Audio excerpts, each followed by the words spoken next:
If you want some FIFA 23 coins, please check out MMOXP.com. Their link is down in the description. They're fast, cheap and reliable, and if you use code Rema you can get yourself a 5% discount. So what's up guys, my name's Ash and welcome back to a brand new video. As I'm sure you guys are aware, there was a new update for FIFA 23 today, so I've spent my day playing around with the 4-2-3-1 formation, trying out different types of tactics to see which ones I found to be the best. I think I've settled on some that I really like, so I'm going to share them with you guys today. But just before we get into today's video, I'd very much appreciate it if you could drop this a thumbs up, as it does really help me with the YouTube search algorithm. Also subscribe to the channel if you are new so you never miss out on any videos like this one, and don't forget to turn on notifications so you are notified when a video is posted. And with all that aside guys, let's get right into today's video.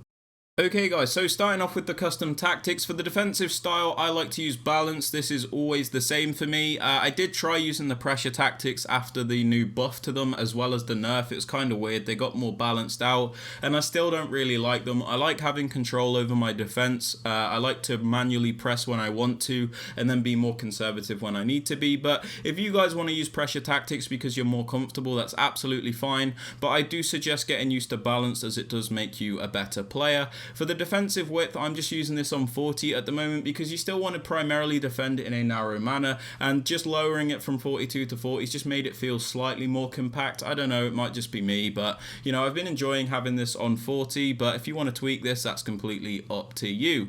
For the depth, I've lowered this from 65 to 58. The reason being is I feel like defenders are slower to catch up to through balls after the patch. It might just be me again, but I'm more comfortable with a slightly lower depth. I don't want it to be too deep though, so like we're constantly camped in our box, so I've just kind of gone for something below 60, so we can still press higher up the pitch when we want to, and then we can kind of drop off a bit when we need to as well, so it just feels a bit more balanced in that sense. For build-up play, I'm still liking using fast build-up because I like to link up the play nice and quickly. I like lots of passing options, and if people are using pressure tactics, because of the change to the way the AI works against these pressure tactics, fast build-up's actually really nice because you get more short passing options, so you're able to build up the play very quickly against these pressure players, and it allows you to create more chances.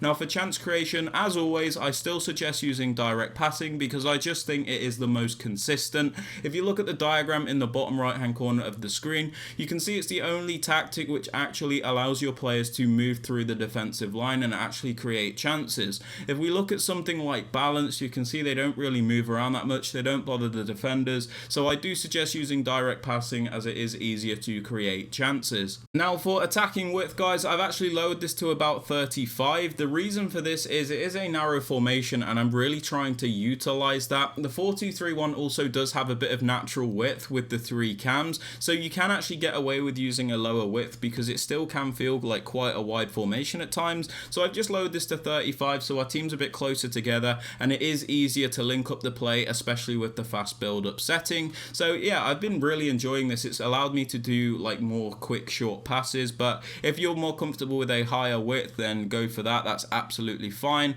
But yeah, I've been enjoying 35. Now moving on to the players in box guys, I'm currently using this on 5 because I want to get some players into the box when we create chances, but I don't want to overcommit my whole team. I did used to have this on 6, but I noticed I was still getting counter-attacked a bit too much, so I've just lowered this to 5 for a bit more of a balance. Corners and free kicks, I still use this on 2 because again, I want to get some players into the box for set pieces, but at the same time I don't want to get counter-attacked. This is down to preference though. If you want to up this or lower it, it is completely up to you. For the players you want to use guys, because this is a 1 striker formation, you have to compensate for the fact that there is only 1 striker instead of 2 strikers, so I suggest going for a very well-rounded striker, somebody with a 5-star weak foot so you can shoot on either side, somebody with good shooting stats, somebody with decent dribbling, decent pace, you know, basically someone that can do a bit of everything in the striker position, because when you have 2 strikers you can kind of get away with having like one clunky heavier striker and then a smaller striker next to them,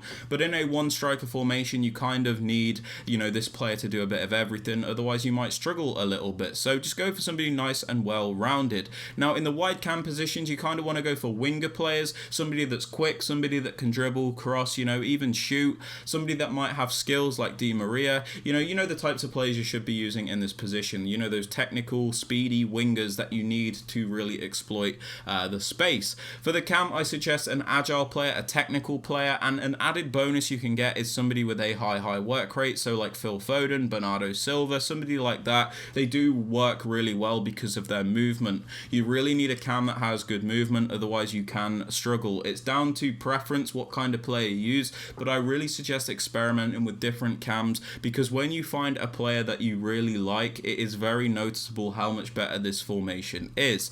Now for the two CDMs, I suggest one more box-to-box player and one more defensive player. So my box-to-box player is like Park Ji-sung because he's got very well-rounded stats. The perfect work rate for this player is a high because he's going to be attacking and defending. If you need somebody cheap that still works in this position, you can just use Gold Renato Sanchez. He's still very good, but obviously he's a little bit outdated, but you know, he does fit the system very well. The other player needs to be a more defensive player. Somebody with a medium-high work rate is preferable, and somebody with very good defensive stats, because these are going to stay back and just break up the play basically. This version of Patrick Vieira is only a medium, but because he's got very good defensive stats, it doesn't matter all that much. Now, moving on to the fullbacks, it's pretty much down to preference which types of fullbacks you want to use. You could go for 2 defensive fullbacks, or you could go for 2 attacking fullbacks, or you could even go for a bit of a balance like I have. It might alter your instructions a little bit, but we'll get onto that in a moment. As for the centre-backs and goalkeeper, you just want these to be as good as you can get them. I'm really just using Wojciech Szczesny for chemistry. For player instructions, guys, in the striker position, I'm currently just using stay central, and I'm leaving everything else alone. The reason being is when I had him on getting behind, a lot of the time I was noticing he was very disconnected from the rest of the team because he was constantly running off in behind. Since I've had him on mixed attack and I've lowered the width and used fast build up, I've noticed he's a lot closer to the rest of the team, so it is really easy to link up the play and really build up the pitch in a more natural manner. If you want to use getting behind, you can, but I've been using mixed attack and I've noticed the actual chemistry between the whole team and the attack in particular is much better when I have him more involved in the overall game. So I have been enjoying mixed attack. Stay central is just so he doesn't drift off to the wings, because we really don't need him in those areas. Now for the wide cams, I still just have get into the box for cross. This is so they're always transitioning into the penalty box. It doesn't mean we have to cross them the ball. It just means they are making those transitional runs into the penalty box, so they're more involved in the play. You could even play a short pass. You might not even play the ball to them at all. It's just so they're more involved. If you have them on balanced crossing runs, a lot of the time they're just, you know, they're kind of just like conservative. They're not really getting involved. They don't really do much. So having them on get into the box for cross really does get the most out of these players. Now for the cam, I actually just have stay forward. Now the reason for this is, like I said, Phil Foden is a high player. So the high defensive work rate actually counteracts the stay forward instruction. If I had stay forward on like a low defensive work rate player, he sometimes sits way too high up the pitch when we don't have the ball, but because he has a high defensive work rate and the stay forward instruction, he sits in a more balanced position, which is perfect. He sits in those very weird areas, and when we do win the ball back, he's actually in really good natural positions to help us attack. This is down to preference though. If you want to just use basic, that's completely fine. Now for the CDMs, on the more box-to-box player, I just have completely default and then cover center. The reason being is we want him to do a bit of everything. Like I said, we want him to attack, we want him to defend, which is why I said the high work rate is super important, because when we are attacking, the high attacking work rate means he's going to get involved there, and when we lose the ball, the high defensive work rate means he's going to be very quick to track back. We have him on cover center so he can help break up the play in the middle of the park, because we really don't need him to cover those wide areas. So on this side we've already got Chiesa and Walker, so we really don't need him to cover those areas. We need him to help Vieira in the center of the park and really add extra defensive support there. Now for the more stay back player, the more defensive player, we have stay back while attacking, cover center and cut passing lanes. The reason for this is we don't want him to attack, we want him to stay back, so that's pretty self-explanatory. We want him to cover the central area just like the other CDM, because we don't need him to cover the wide areas. We need him to break up the play in the middle of the park. And we have cut passing lanes, so he's very annoying, cuts out those dangerous passes and allows us to, you know, start a quick counter attack. So it does work very well. It's important you have a balance between these two CDM players here.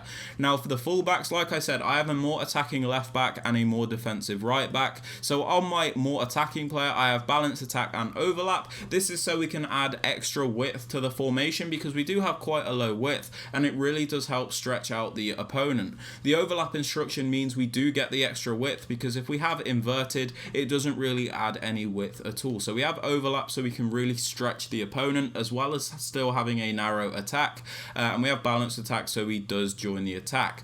For the more defensive player, I have stay back and overlap, so he stays back by default because he's a more defensive player, and we have overlap so if I do trigger a run forward, he does actually overlap anyway. So we don't want him on inverted or mixed because if he does go forward, we want him to overlap just like the other player. Now, like I said, this really changes based on the types of players you have. If you have two defensive fullbacks, you might have them both on stay back while attacking.